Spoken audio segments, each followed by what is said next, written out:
What's going on, boxing fans? Julian Williams with the distance. Just got done watching this Kessler versus Froch fight. I did watch a few hours ago. I had to watch it again, and I was able to see all the fight on YouTube. Exciting final round, but in the earlier and middle rounds, we pretty much saw the same thing over and over again. We saw pretty much what we saw was Kessler come forward and kind of press the action and kind of pressure Carl Froch a little bit with the hand speed, and Carl Froch pretty much moving predominantly to his left side.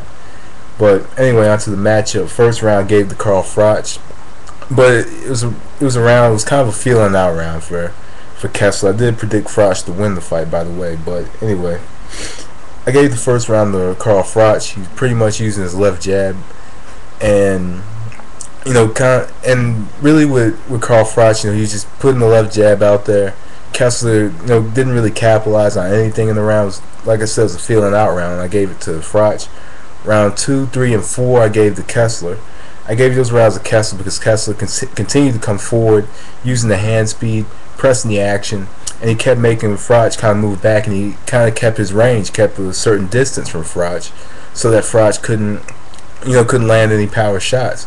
Because if he stand close to Froch, Froch is within Froch's range, Froch could land some clean power shots on you, and he really wasn't able to land those power shots because Kessler kept a certain range from Froch. And really what you saw, and Froch wasn't even frustrated necessarily. He wasn't frustrated, but he wasn't able to land that jab. He wasn't able to capitalize off of anything because of the jab. Wasn't landing. Pretty much the whole fight, the jab was just hitting the glove because Kessler kept that glove up. And that's something that I mentioned in my prediction video, that Kessler, when he throws his shots, his glove is automatically back there, right by his chin.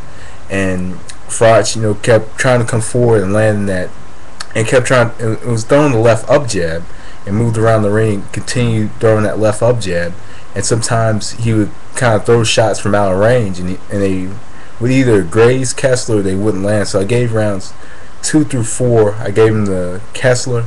Round 5 was a close round, very close round, in my opinion. I gave that one to Froch, and I gave this one to Froch. There was a knockdown in the round, but it wasn't called a knockdown. I guess Kessler lost his balance or whatever. But Froch came in, and I pretty much gave him the round basically because he was pressing the action. Pretty much, was pressing the action and was coming forward. And though he wasn't landing anything, but he kept coming forward. He kept swinging and had Kessler on the defensive for a while. And towards the final 10 seconds, I just thought he kind of stole around when he had Kessler on the ropes. 6 and 7 I gave to Kessler, and at the end of I gave 8 to Kessler because towards the end of that round he had Froch on the ropes and was pretty much throwing. I think it was around 7 or 8. He pretty much had Froch on the ropes, throwing straight shots towards Froch, and basically won that round based on that. And, as I mentioned, it was kind of the same thing the entire fight. And then round 9 was another close round. I gave that one to Kessler.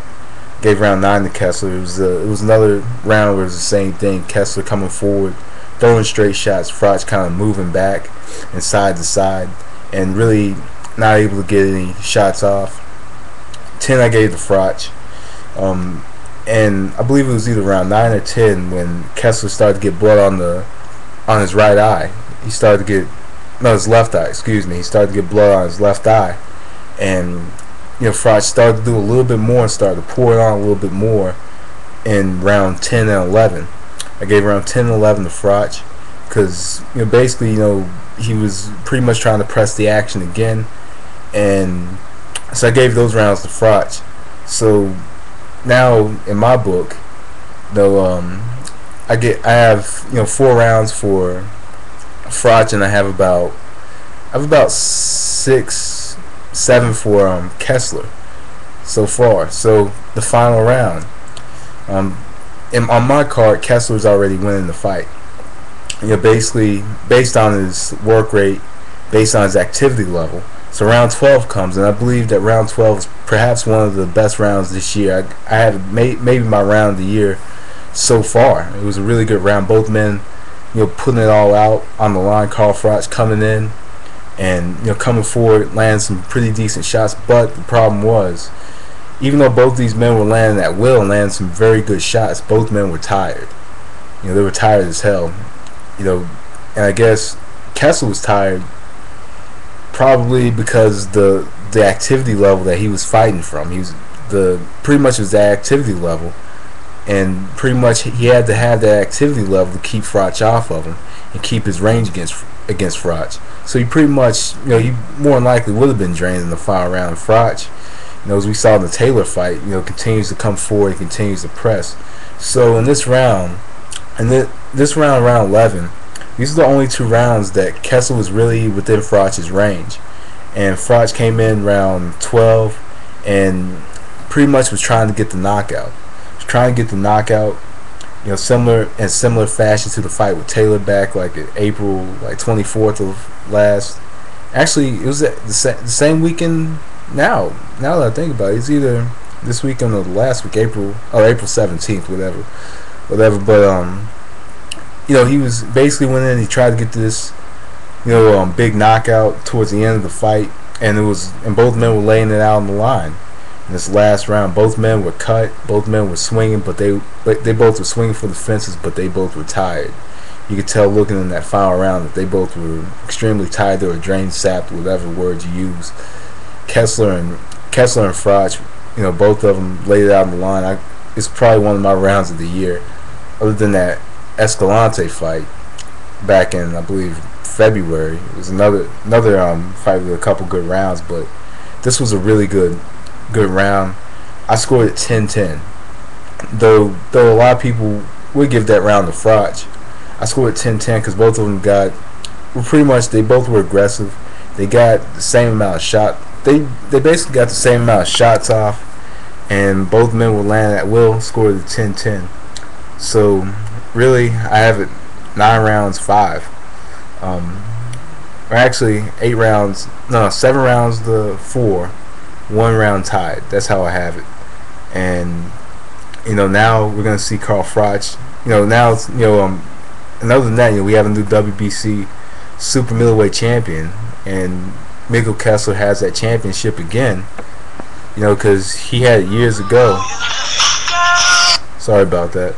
But he has that championship again because he defeated Marcus Bayer back in 06 or 07 to get that championship. So now he's the WBC super middleweight champion again, and I think that it could possibly release a lot of doubt that a lot of people had about Kessler after his fight against Ward.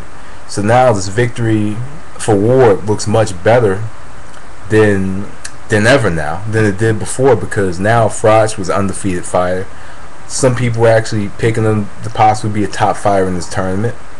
So now this victory for Andre Ward is better than ever. So, and Froch, we're gonna see him fight Arthur Abraham. I think August 7th or August 21st, one of those dates. He's fighting Arthur Abraham. That's gonna be an exciting fight, I believe.